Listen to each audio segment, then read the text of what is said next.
मंगलम भगवान वीरो मंगलम गौतमो गणी मंगलम कुंद कुंदार्यो जैन धर्मोस्तु मंगलम सर्वमंगलमांगल्यम सर्वकल्याणकारकं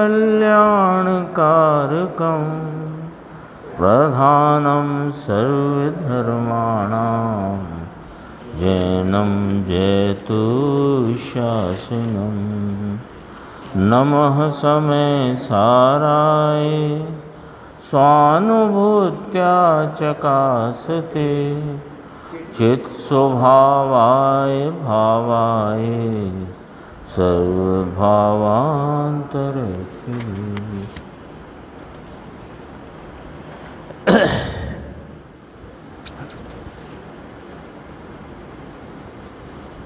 क्रमबद्ध पर्याय के विषय पर ये जो पुस्तक में गुरुदेव श्री के प्रवचन और प्रश्नोत्तर चर्चा आदि संकलित है, उसमें 308 से 311 गाथा की 1962 की जो व्याख्यान है वो उन पर अपनी स्वाध्याय चल रही थी। कल अपना 168 पेज पर सामान्य और विशेष वाला न्याय गुरुदेव श्री के व्याख्यान में आया।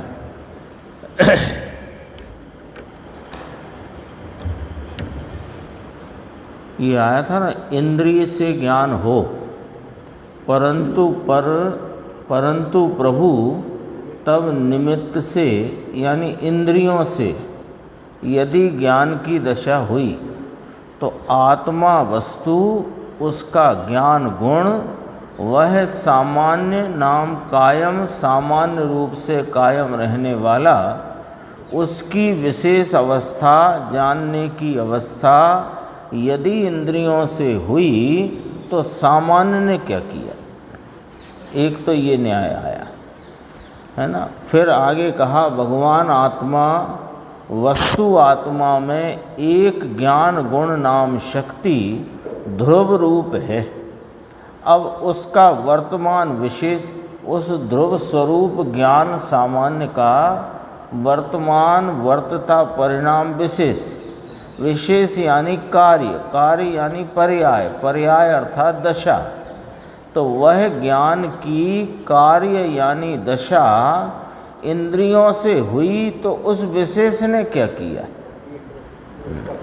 हाँ, तो वो विशेष खाली रहा क्या। सामान्य का विशेष ना हुआ फिर तो वह इंद्रिय का विशेष हुआ, तो फिर इसका विशेष खाली रहा क्या। ऐसे यदि ये ज्ञान की दो न्याय रख दिए, उसका और विस्तार करेंगे नीचे। दो न्याय रख दिए कि यदि जानने रूप अवस्था जो कि ज्ञान सामान्य कायम रहने वाला स्वभाव गुण शक्ति वो विद्यमान है, तो ये जो जानने की अवस्था यदि इंद्रियों से हुई तो इंद्रियों से हुई तो सामान्य ने क्या किया। एक लॉजिक सामने आ गया। और यदि इंद्रियों से हुई तो फिर वह विशेष तो इंद्रियों का हुआ, फिर इस सामान्य का कौन सा विशेष। ये क्या खाली रहा। आया ना लॉजिक, देखो समझ में आया इसमें कुछ भाई। सामान्य और विशेष, इसको और बहुत गजब से नीचे यहाँ खुलासा किया। आत्म पदार्थ वस्तु है ना, तो उसमें ज्ञान गुण सदरस सामान्य है। सदरस सदरस नाम एक रूप रहने वाला, उसमें ज्ञान गुण सदरस सामान्य है। सदरस यानी क्या, देखो गुरुदेव की व्याख्या। सदरस यानी परिणमन रहित सदरस शक्ति। सदरस शक्ति परिणमन है तो विसदरसता है। परिणमन है वो विसदरसता है। वि माने विरुद्ध, सदरसता माने एक समान रहना। एक समान रहने से विरुद्ध है विसदरसता, कार्य दशा अवस्था हालत विशेष। और जो सामान्य है वह परिणमन रहित है, उसमें परिणमन नहीं होता। जो ज्ञान सामान्य, तो ज्ञान सामान्य को धरने वाला ज्ञायक वो भी एक अभेद सामान्य, उसमें वह ज्ञान आदि गुणों का विशेष भी नहीं। यहाँ तो यद्यपि ज्ञान सामान्य गुण और उसकी विशेष अवस्था उतनी चर्चा है, लेकिन यहाँ मूल बात क्या पकड़ा दी कि जो परिणमन रहित है वो सामान्य है और जो परिणमन है वो विशेष है, और वस्तु सामान्य विशेष स्वरूप है। यही सिद्ध करते हैं यहाँ देखो। सदृश अर्थात परिणमन रहित सदृश शक्ति, सदृश शक्ति, अब वह सदृश शक्ति वर्तमान में विशेष पर्याय रूपी कार्य वो विशेष हुआ। यदि वह गुण जो सामान्य सदृश है वो यदि अपने उस जानने रूपता के विशेष को न करे तो फिर विशेष बिना सामान्य रहा किस प्रकार? सामान्य और विशेष ऊपर के पैराग्राफ में आया था भाई, सामान्य और विशेष। तो सामान्य विशेष का एक फार्मूला गुरुदेव का पहले आ चुका है अपनी चर्चा में कि सामान्य विशेष बिना का होता नहीं, विशेष सामान्य के बिना होता नहीं, और सामान्य विशेष होता नहीं और विशेष सामान्य होता नहीं। आ गई ये चार भंग बने ना। सामान्य विशेष रूप वस्तु अथवा सामान्य विशेष रूप स्वभाव उस सामान्य विशेष रूपता का ऐसा स्वरूप है कि सामान्य विशेष बिना होता नहीं, विशेष बिना सामान्य के होता नहीं, और सामान्य विशेष नहीं होता और विशेष सामान्य नहीं होता। यानी सामान्य सदृश रूप रहता है, विशेष भी सदृश रूप रहता है। गुण और पर्याय या द्रव्य और पर्याय, यहाँ चूंकि जानने की अवस्था लेते हैं तो गुण और पर्याय की बात है। देखो बिना पर्याय का गुण क्या अथवा द्रव्य क्या, ऐसे ही समझ सकते हैं। और पर्याय है तो वह किसकी? सामान्य की। और पर्याय है वो गुण नहीं, और गुण है वो पर्याय नहीं। अब वह सदृश शक्ति वर्तमान में विशेष, विशेष कहाँ प्रकटता है? वर्तमान में। वर्तमान व्यक्तता का जो भाव है बी सदृश भाव वो विशेष भाव है, वो पर्याय रूपी कार्य है। यदि उस कार्य भाव को वह गुण सामान्य ना करे तो फिर वह कार्य रूप अवस्था यानी विशेष वह फिर क्या बिना सामान्य के रहे? और विशेष बिना सामान्य किस प्रकार रहे?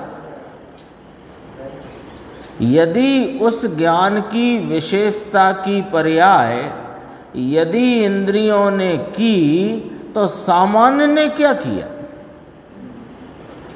इंद्रियों से जानना होता है। ये मान्यता में कितनी भूल भरी है वो बात यहाँ खुलासा करते हैं। इंद्रिय जड़ पदार्थ, उससे जानना मानोगे। आंखें हैं तो देखता हूँ, कान है तो सुनना होता है, घ्राण है तो सूंघना होता है, रसना है तो स्वाद रूपता का ज्ञान होता है। ये बात झूठ है। ज्ञान से ही वर्णादि भाव का, शब्दादि भाव का, गंधरूप भाव का, स्वाद के भाव रूपता का ज्ञान ज्ञान से होता है। क्यों? कि वह ज्ञान का विशेष है, इंद्रियों का नहीं। चश्मा तो दूर रहा, आंखों से ही नहीं देखता। हाँ भाई साहब, क्या आंख ना हो तो चश्मा रख दो या वो देखने लग जाए। चश्मा जितना ही, जैसे चश्मा का निमित्तपना समझ में आता है, इतना ही आँख का निमित्तपना है बस। हाँ बस बहुत गजब बात है। तो कोई कहे कि किसी की फूट गई हो तो वो तो नहीं देख सकता। अरे उसके उस प्रकार के ज्ञान की पर्याय के विशेष की योग्यता ही नहीं है। ये बात पकड़ में आनी चाहिए, तब ये अपने आप सब इसको उससे और उसको इससे देखना, समझना, जानना, मानना बंद हो जाए। क्या कहते हैं? यदि उस ज्ञान की विशेषता की पर्याय यदि इंद्रियों ने की तो सामान्य ने क्या किया? सामान्य क्या अपने विशेष यानी पर्याय रहित रहा क्या? इसलिए सामान्य ज्ञान गुण का कार्य यानी कि परिणमना यानी कि उसका विशेष वह जो कार्य है वो उसका है। उसका माने ज्ञान गुण सामान्य का है। इंद्रिय से ज्ञान हो यह बात सत्य नहीं है। समझ में आया? बात की चीज क्या है? यहाँ बात कहते, बात की चीज क्या है माने बात का मर्म क्या है? यहाँ जो चर्चा कहते हैं उसका मर्म क्या है कि वस्तु का स्वभाव क्या है उसे भूल जाए। जानना हुआ, आँख से देखता हूँ, कान से सुनता हूँ आदि इत्यादि मान्यता में क्या कर लिया कि जो वस्तु का शब्दादि भावों को, वर्णादि भावों को जानने रूप ज्ञान का स्वभाव है, उस स्वभाव को भूल गया। स्वभाव को भूल गया माने सामान्य को भूल गया। अब सामान्य को भूलकर विशेष को माना और सामान्य को न माना, तो तूने वस्तु को न माना, वस्तु के स्वभाव को न माना, सब गड़बड़ हो गया।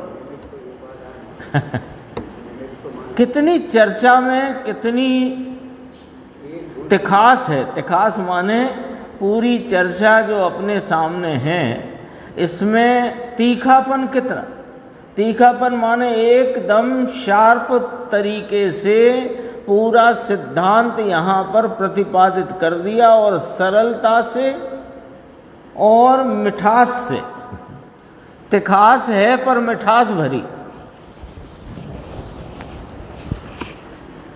विशेष को माना, जानना हो रहा है ये तो मान रहे हैं हम, पर जानने रूपता से परिणमन विशेष जो है वह अपने ज्ञान सामान्य का है ये नहीं माना। क्यों नहीं माना कि तुमने तो ये माना ना आँख से देखना होता है, रसना से स्वाद होता है, स्वाद जानने में आता है, तुमने तो ये माना है ना।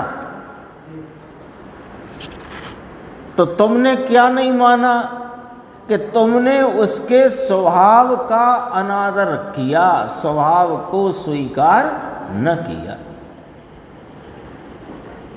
फिर कहते हैं देखो विशेष अवस्था हुई है, भैया जानना हो रहा है ना, जान तो रहे हो ना। यहाँ जो हरा है और जो नीला है जानने में आ रहा है कि नहीं आ रहा है? स्क्रीन पे हरा और नीला और काला ये सब जानने में आ रहा है ना। तो कहा विशेष अवस्था तो हुई है जानने की, परंतु हुई किससे? ये प्रश्न करो अपने आप से, किससे हुई ये अवस्था? ये हरा और ये नीला और ये अक्षरों का कालापन ये जाना, तो ये जानने की अवस्था नाम विशेष हुआ, तो ये हुआ किससे? यहाँ हरा है इससे, अथवा आँख चक्षु इंद्रिय से, या कि अपने ज्ञान सामान्य से? क्या एक बार विचार में ले और बात ना बैठे ऐसी बात ही नहीं है। विचार तो करो, देखो कहाँ से हुई वो जानने की अवस्था रूप विशेष? अद्धर से लटकती है हाँ नहीं हुए ना, नहीं है ना उपयोग में, वह ज्ञान की अवस्था की उस प्रकार का विशेष होने की योग्यता नहीं। और आपके सामने जिससे आप मिलने की जिज्ञासा से वहाँ पधारे और वो सामने भी आया और है तो भी नहीं दिखाई दिया, बोलो। दूध गर्म करते हैं ना, तो दूध गर्म करते हैं तो खड़े देख रहे हैं कि ये उफन ना जाए, और देखते देखते उफन गया, और उसके उफान का जब वो ऊपर की तली से टकराने लगा तो उसका ज्ञान क्यों ना हुआ? जरा आंखें वही हैं, उपयोग नाम यानी ज्ञान सामान्य का वर्तता विशेष, उसमें योग्यता नहीं थी वो जानने की, तो नहीं जाना। ऐसा तो हो जाता है ना कई बार, अपने अनुभव माने अपने जानी परखी बात है। देखो, वह जीव माने वस्तु, वह जीव स्वयं सामान्य अनंत गुण वाला एक तत्व। अभी ज्ञान गुण से बात करी थी, अब द्रव्य की बात करते हैं। तो सामान्य जीव स्वयं सामान्य अनंत गुण वाला एक तत्व, अनंत सामान्य गुण वाला एक पदार्थ स्वयं परिणमता हुआ, उसकी ज्ञान पर्याय के विशेष के कार्य रूप परिणमता है। ये बात किसने कही? कि आचार्य अमृतचंद्र भगवान ने कही कि प्रथम तो ये जीव अपने ऐसे क्रम नियमित परिणामों से उत्पन्न होता हुआ जीव ही है, अजीव नहीं। इसमें ही ये बात है।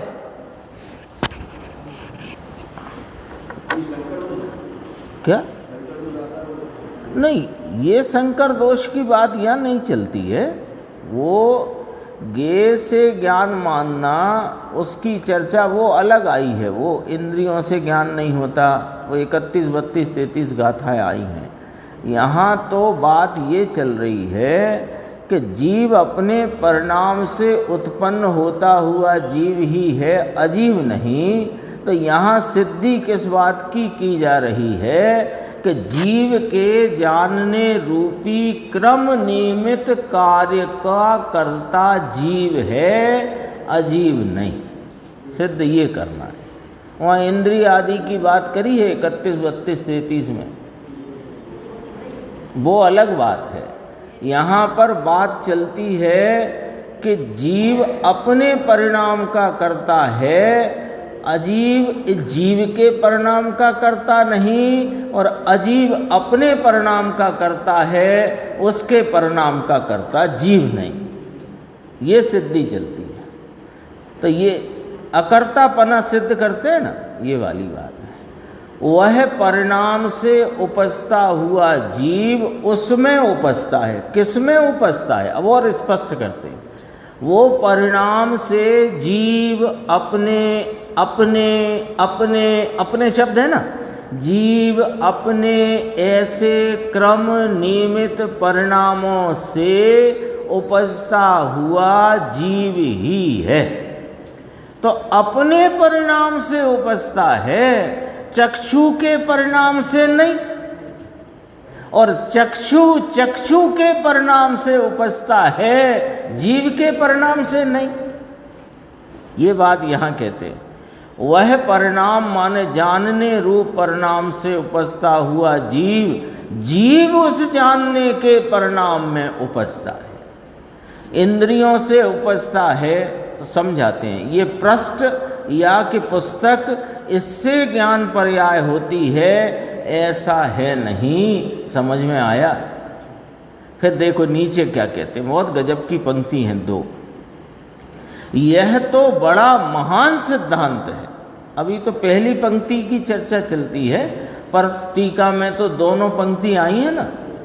प्रथम तो जीव और फिर कहा अजीव नहीं और अजीव भी, ऐसे करके कहा है ना। तो ये तो बड़ा महान सिद्धांत है। जड़ और चैतन्य की ये दो लाइनें, ये दो पंक्तियाँ, ये आचार्य अमृतचंद्र भगवान का अमृत 14 ब्रह्मांड में, 14 ब्रह्मांड माने वो 14 राजू उतंग है ना ये लोग, तो उसे 14 ब्रह्मांड कहते हैं। पूरे लोकाकाश में रहे हुए 6 द्रव्य, उन 6 द्रव्यों के का यह महासिद्धांत है।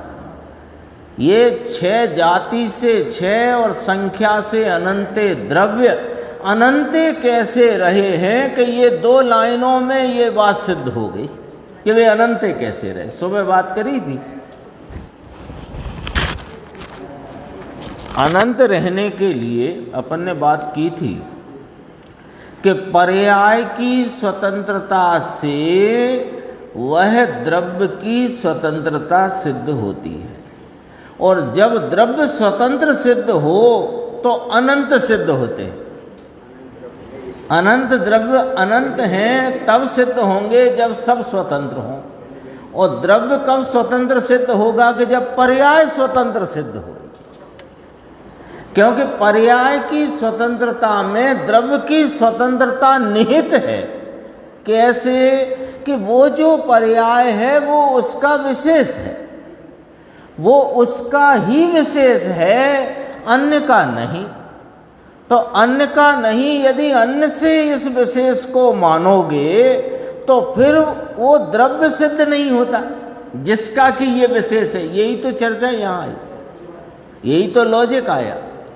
तो वो जब द्रव्य सिद्ध नहीं होगा तो इस द्रव्य की पर्याय अन्य से हुई, तो अन्य और द्रव्य 2 मिलके एक हो गए। यदि चक्षु से ज्ञान हुआ, चक्षु से वर्णादि रूपादिक संबंधी जानना हुआ, तो चक्षु और ज्ञान, ज्ञान मतलब आत्मा, तो चक्षु और जीव 2 मिल गए, तो ये 2 मिलकर एक हो गए, क्योंकि पर्याय तो एक आई ना सामने। तो पर्याय तो एक आई जानने की, वर्णादिक संबंधी जानने रूप दशा एक, वो चक्षु से हुई, तो चक्षु और जिसकी दशा है जीव, वे 2 एक हो गए। एक हो गए तो वे 2 एक हो जाएंगे, तो अनंत भी एक हो जाएंगे, फिर अनंतता ही सिद्ध नहीं होगी। पर्याय की स्वतंत्रता में द्रव्य की स्वतंत्रता निहित है, और द्रव्य की स्वतंत्रता में ये पूरे लोक में रहे अनंत द्रव्य अनंत सिद्ध होते हैं। ये अगले प्रवचन में और इसके अगले भाग में, इसी प्रवचन के जब अजीब भी की बात आएगी ना, तब भी बहुत गंभीर चर्चा है इसमें। अभी तो जीव वाली बात चलती है। कहते हैं कि ये उनका महासिद्धांत है। अब और कहते हैं गंभीर कि जिसने लक्ष्यगत किया हो उसे ये समझ में आता है। लक्ष्यगत किया हो का अर्थ है कि जिसने जीव और अजीव इन 2 प्रकार के द्रव्य, इसको दूसरी भाषा में कहें स्वय और पर, ऐसे द्रव्यों का जिसने स्वय का स्वय रूप से और पर का पर रूप से जानपना किया, लक्ष्य में लिया, ख्याल में लिया, उसे ये बात समझ में आएगी। जो अजीव को अपने से भिन्न ख्याल में ही नहीं ले सकता, जो अजीव से भिन्न अपने को अलग नहीं देख सकता ख्याल में, अभी तो विकल्पात्मक ख्याल की बात करते हैं, तो फिर उसे ये बात समझ में ही नहीं आएगी कि जीव अपने ऐसे क्रम नियमित परिणामों से उत्पन्न होता हुआ जीव ही है, अजीव नहीं, और अजीव भी अपने ऐसे क्रम नियमित परिणामों से उत्पन्न होता हुआ अजीव ही है, जीव नहीं। ये बात कब तक समझ नहीं आएगी? जब तक जीव को जीव रूप और अजीव को अजीव रूप ख्याल में नहीं लेता। समझ में आया? क्योंकि जीव स्वयं यह जीव स्वयं क्रम सर आए हुए परिणाम में यह उत्पन्न होता है। इसकी दृष्टि जो इस प्रकार ख्याल में लेगा, अपने ख्याल में लेगा माने ज्ञान में इस प्रकार निर्णय करेगा, उसकी दृष्टि पर से हटकर, राग से हटकर, वह जीव स्वयं श्रद्धा, चारित्र, शांति, ज्ञान, वर्तमान विशेष पर्याय, वह विशेष पर्याय कहो या कार्य कहो, उस कार्य रूप अपने अनंत गुण की पर्याय के कार्य रूप जीव स्वयं उपस्थित है, वो दृष्टि में ले सकेगा। तो इसलिए कहा ये 2 पंक्तियां, 2 लाइनें 14 ब्रह्मांड में रहे हुए 6 द्रव्यों का महान सिद्धांत है। देखो, पर्याय कहो, कार्य कहो, विशेष कहो, अवस्था कहो, दशा कहो, ये न्याय से, लॉजिक से बात चलती है। ऐसी की ऐसी बिठाने की बात नहीं है। आचार्य कुंद कुंद ने गाथा लिखी समय सार ग्रंथ में 308 से 311 गाथा, उसमें अमृतचंद आचार्य ने यूँ कहा, उन्होंने ऐसे कहा, उन्होंने ये कहा। तो हाँ, यहाँ तो मैं खबरें सुनाने थोड़ी बुलाया है, उन्होंने ये कहा, उन्होंने ये। अरे बात को लॉजिक से, न्याय से अपने निर्णय में लेना है, मुद्दे की बात ये है। और निर्णय में नहीं लेते तो फिर अमृतचंद्र आचार्य ने जो कहा वो तुमने सुना ही नहीं अथवा पढ़ा ही नहीं। देखो, तुम्हारे न्याय तीर्थ में क्या होगा कौन जाने। न्याय तीर्थ होते हैं ना बड़े बड़े विद्वान, तो उसमें क्या होता होगा कौन जाने। समझ में आया कि नहीं आया, इसमें ये लॉजिक यहाँ जो आया, ये भैया आपकी समझ में आया कि नहीं आया, ऐसे करके पूछा वहाँ पर। नीचे देखना, बीच की 6 पंक्ति छोड़ देते हैं। वह जीव ही है, अजीव नहीं।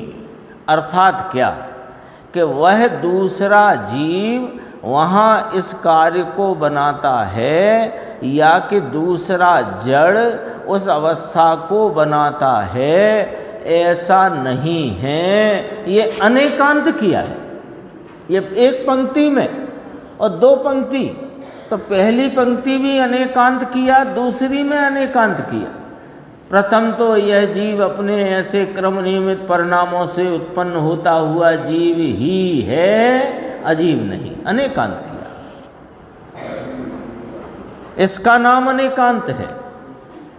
और वो क्या कहे कि जीव के परिणाम स्वयं भी कथनचित उपजाए और निमित्त भी कथनचित उपजाए, इसका नाम अनेकांत मानो। कि ये तो फुदड़ी बात है, ऐसा थोड़ी होता है। अग्नि कथनचित गर्म है, कथनचित ठंडी है, अनेकांत हो गया। पानी स्वभाव से शीतल भी है और उष्ण भी है, हो गया अनेकांत। शक्कर स्वभाव से मीठी भी है, खारी भी है, ये कौन सा अनेकांत? तो अनेकांत क्या होगा शक्कर का कि शक्कर स्वभाव से मीठी ही है, खारी आदि नहीं, ये अनेकांत है। ये क्या चाहे कि ज्ञान स्वयं भी करे और इंद्रियों से भी हो और ज्ञेय से भी हो और प्रकाश आदि। ऐसे चर्चा आई प्रवचन सार में उपात्त अनुपात्त निमित्तों की। प्रकाश आदि मैंने भी निमित्त कहा, चक्षु को भी निमित्त कहा, ज्ञेय को भी निमित्त कहा। तो ये इनसे होता है ज्ञान के ज्ञान स्वरूप के सामान्य से होता है। तो ज्ञान की विशेष नाम कार्य रूप दशा, जानने रूप परिणाम अपने ज्ञान सामान्य से होता है, निमित्त आदि अन्य पदार्थों से नहीं। ये अनेकांत है। देखो ऐसा नहीं हो सकता कि जीव के परिणाम स्वयं भी उपजाए और निमित्त भी कथनचित उपजाए, ऐसा नहीं हो सकता। उसकी एक समय की पर्याय में उसके दो धर्म हैं।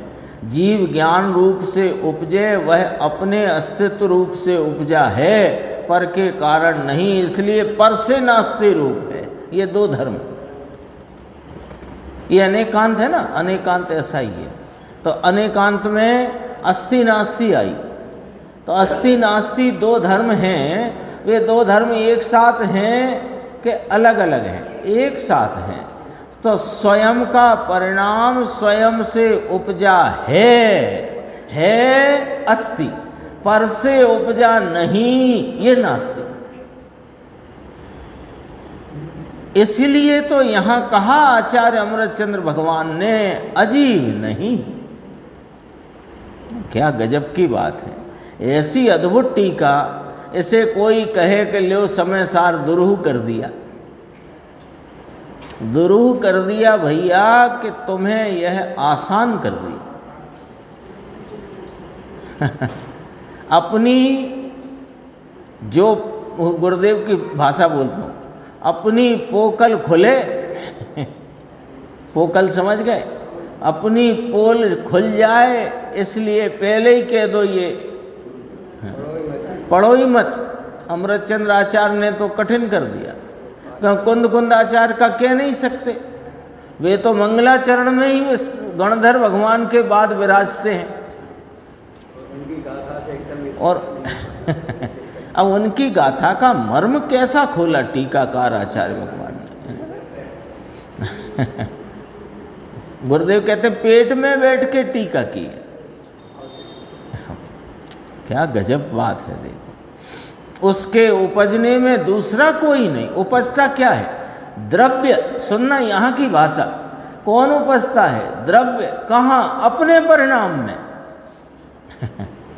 कौन से अपने परिणाम में? कि क्रम नियमित अपने परिणाम।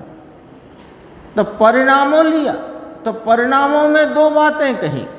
एक, वर्तमान परिणाम में अनंत गुण के परिणाम, सो परिणाम बहुवचन, और काल प्रवाह में होते हुए बेपरिणाम क्रम नियमित, सो बेपरिणाम बहुवचन।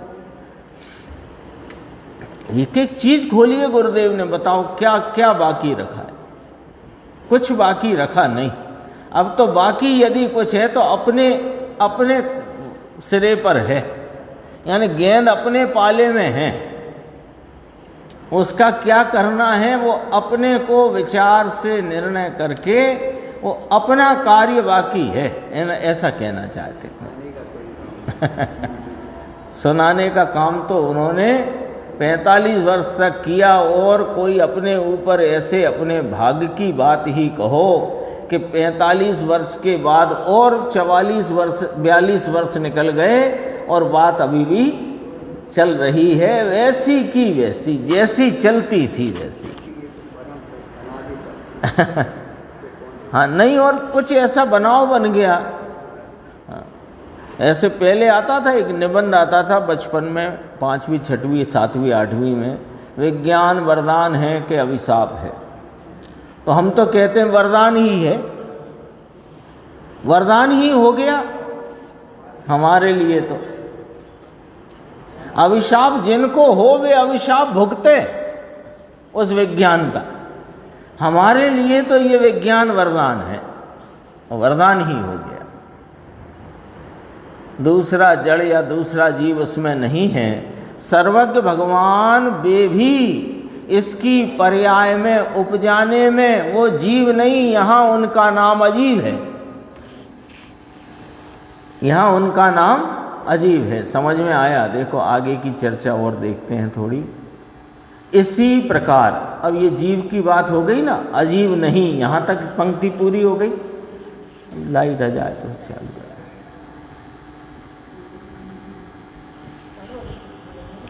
हाँ, सुनते जाओ चलो।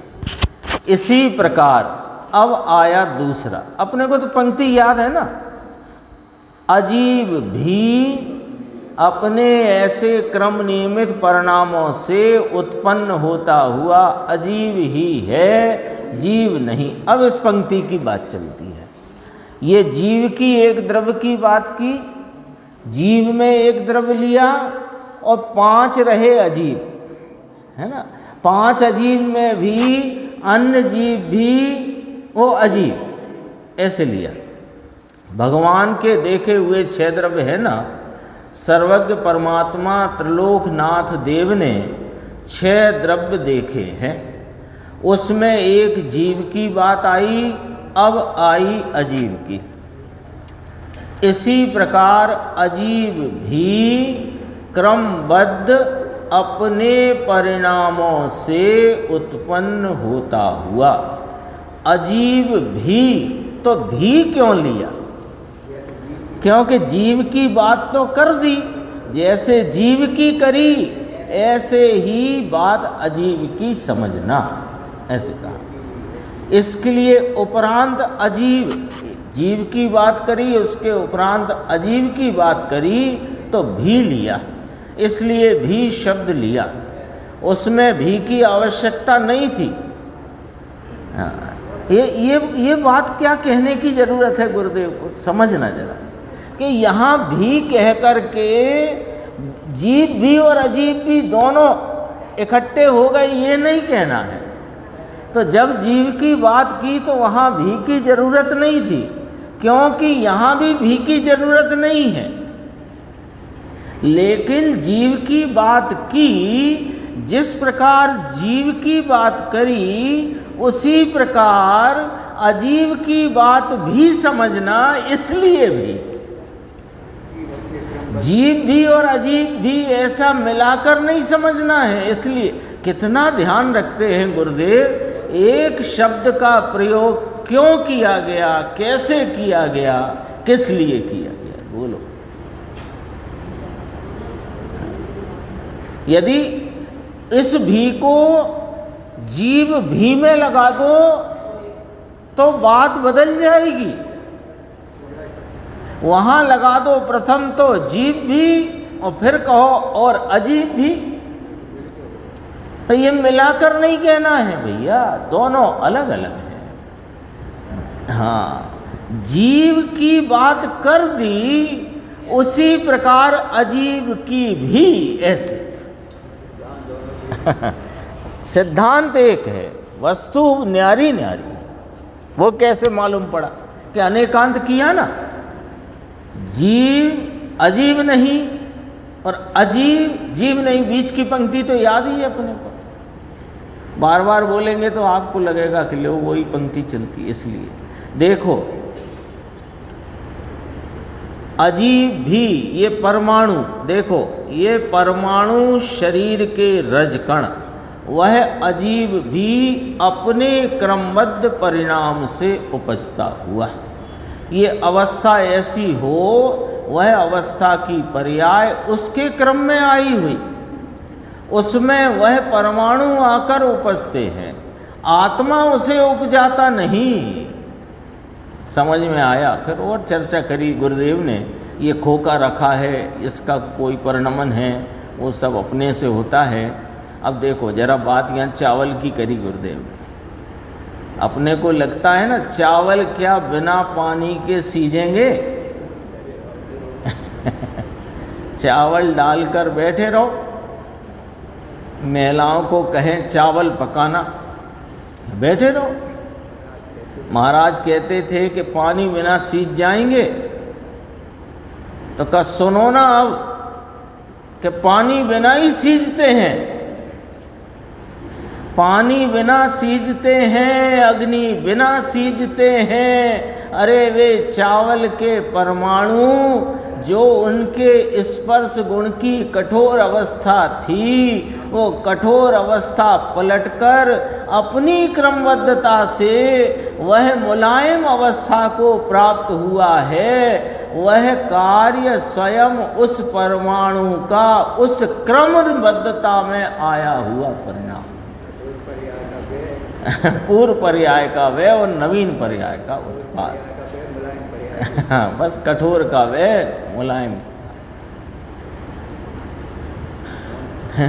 पानी कौन? क्या पानी सिझाएगा चावल को? ना, तेरी ताकत है। अब कहते तेरी ताकत है कि पानी का लोटा उठाए और इसमें डालना और उठाना। चावल डाले पतीली में और फिर तेरी ताकत है जो पानी डाले उसमें। पानी के उन परमाणुओं का क्षेत्रांतर अपनी क्रम नियमितता से, अजीव में और बात गंभीर है। क्यों कि जीव की बात तो अपन सिद्धांत रूप सुन लेते हैं, अब जब अजीव की बात चलेगी तो सारा प्रैक्टिकल दिखेगा आपको। हाँ। पानी का चावल डाले पतीली में तो चावल है पतीली में, उसमें आया पानी और पानी आया और वह पानी की उष्णता हुई और चावल कठोरता से व्यय होकर मुलायम हो गए। इसमें पानी मैंने डाला, अग्नि ने पकाया, चावल पानी के साथ पकाने से सीजे, झूठ बात है। कौन डाले पानी, कैसे आया पानी? मैंने लोटा उठा के डाला, तुम कौन? पानी के वे परमाणुओं का क्षेत्रांतर उनकी क्रम नियमित अवस्था से स्वयं पानी के वे परमाणु वो क्षेत्रांतर भाव से स्वयं उपजे। ये क्या तेरी क्रिया है? प्रश्नवाचक। वह क्रिया तुझसे होती है? अरे 3 काल में नहीं। पानी बिना चावल पक जाएंगे क्या? चोखा को क्या कहते हो? चावल कहते हैं ना, वहाँ गुजराती में चोखा कहते हैं। ये चावल की कठिन दशा है, कठिन नाम कड़क। तो कच्चे चावल कच्चे, अरे वही चावल की कच्ची पर्याय का व्यय होकर वे चावल के परमाणु भात रूप नाम मुलायम रूप से उपजते हैं। उन्हें पानी उपजाता है या कि अग्नि उपजाती है या कि स्त्री उपजाती है, यह मिथ्या दृष्टि मानता है। ऐसा बोलना अलग बात है और मानना मिथ्या दृष्टि है। ऐसा मानना संसार परिभ्रमण का कारण है और ऐसा बोलना संसार की भाषा है।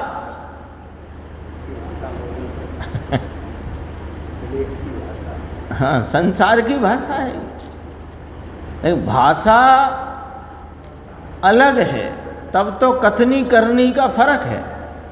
तो ये मिट जाए कि हाँ मिट जाए, माने संसार ही मिट जाए, तो ये संसार की भाषा भी मिट जाए, कथनी करनी का अंतर भी मिट जाए और वहाँ सिद्धत्व को प्राप्त करके जैसा है वैसा सिद्ध हुआ विराजता है। कैसी बात है।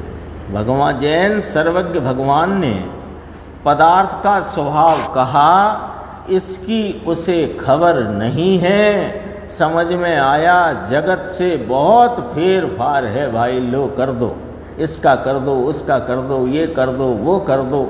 मैंने किया, तुमने ना किया, मैंने किया, मरा पड़ा है।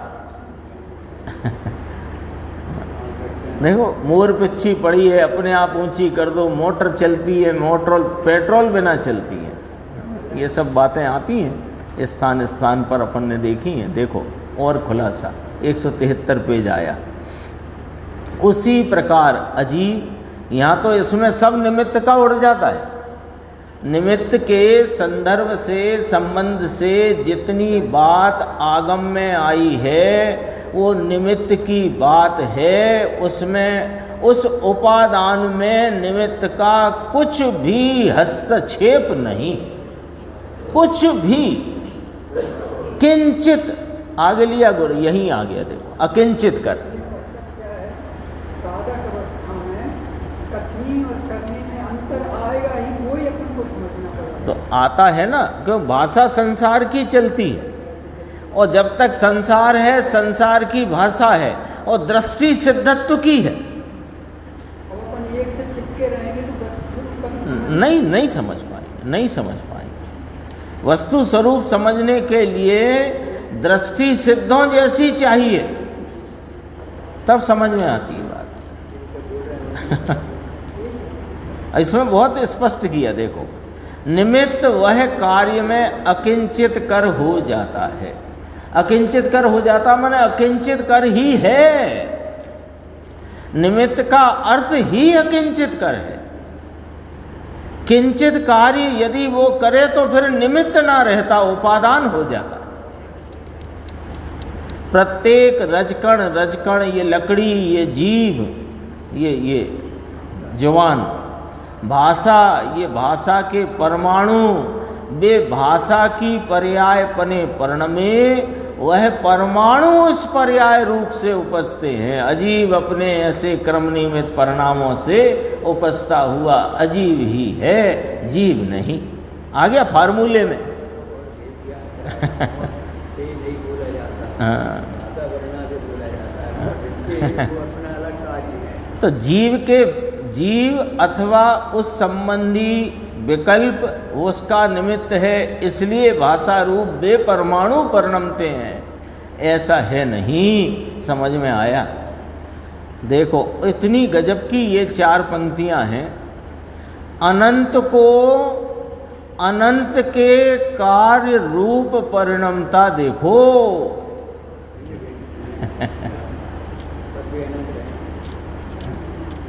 कहते हैं ना भैया पहले द्रव्य गुण पर्याय तो समझ लो, यही समझना है, यही द्रव्य गुण पर्याय की चर्चा है। कितने द्रव्य कहे जगत में? एक जाति अपेक्षा 6, संख्या अपेक्षा अनंत। तो अनंत को अनंत के कार्य रूप परिणमते देखो। एक को दूसरे के कार्य रूप परिणमता देखना, ये दृष्टि मिथ्या है। क्या कहा? अनंत परमाणु को उसके अनंत स्वतंत्र परिणाम रूप उपजता देखो।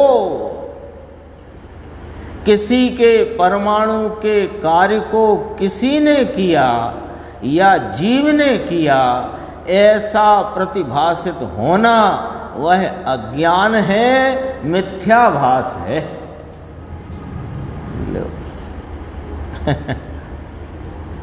एक परमाणु यानी स्कंद में रहे अनंत परमाणु, वो उसमें एक परमाणु के बाजू का दूसरा परमाणु वो अपने स्वतंत्र परिणाम से उपजता है और बाजू वाले परमाणु के परिणाम से नहीं।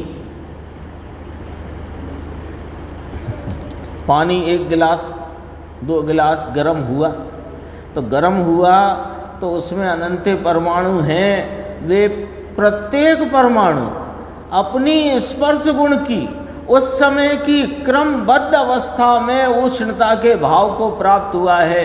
एक परमाणु ने दूसरे परमाणु को न किया।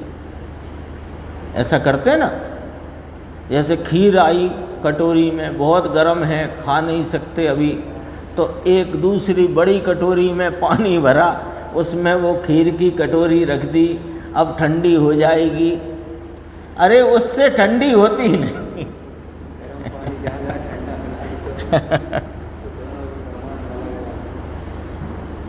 देखो ये लौकिक का जितना भी हिसाब किताब है वो वस्तु व्यवस्था से न्यारा है और वस्तु व्यवस्था उससे न्यारी है।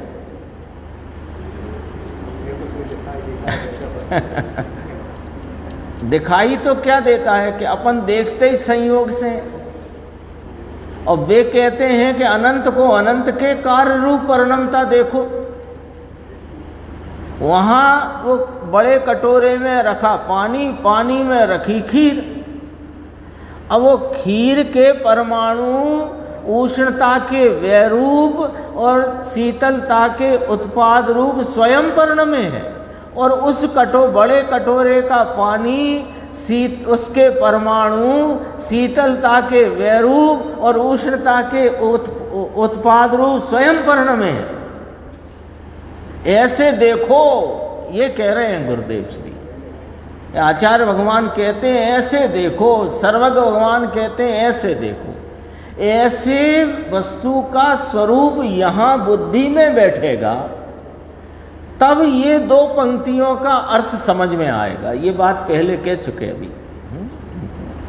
ये मिथ्याभास है, ये जड़ और चैतन्य की एकता की बुद्धि है।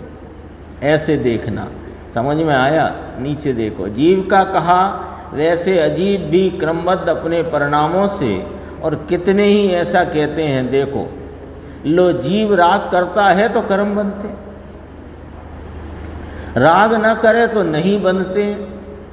प्रत्यक्ष बात नहीं है क्या? ये पूरा जनागम भरा पड़ा है। बड़ी बड़ी मोटे मोटे ग्रंथ, उनकी बड़ी बड़ी टीकाएं, उनमें ये बात लिखी हुई है कि जीव राग करे तो कर्म बनते हैं। तो कहा कि तुमने क्या समझा उन ग्रंथों में? जीव के राग विकारी परिणाम के निमित्त से कर्म बनते हैं, तो निमित्त तो अकिंचित करे, निमित्त अकिंचित करे। निमित्त यदि किंचित कर हो तो उपादान हो जाए। अभी पढ़ के आए कि नहीं आए? अभी वो लॉजिक पकड़ा कि नहीं पकड़ा? देखो लंबा है विषय, बस 2 मिनट में ऐसे लेंगे, फिर यहीं से अपन कल शुरू करेंगे। राग ना करे तो नहीं बनते, प्रत्यक्ष बात नहीं है कि नहीं है? जाओ, तुझे भान नहीं है, तेरे अज्ञान चल रहा है कि राग करता है जीव तो कर्म बनते हैं। ये अज्ञान चल रहा है। जीव के राग परिणाम से कर्म कभी बंधते ही नहीं, बंधे नहीं, बंधेंगे नहीं। ऐसा कहे ना, राग द्वेष करे तो कर्म बंधते हैं, परंतु वह कर्म के रजकणों के काल में, कर्म नाम, कर्म एक उस अवस्था का नाम, पुद्गल परमाणुओं की कर्म रूप अवस्था। तो कर्म होने के काल में वह परमाणु परिणम रहा है। राग की अपेक्षा रखकर परिणमता है, ये बात इसमें है ही नहीं। किसमें नहीं? इन गाथाओं में नहीं कि वस्तु व्यवस्था में नहीं।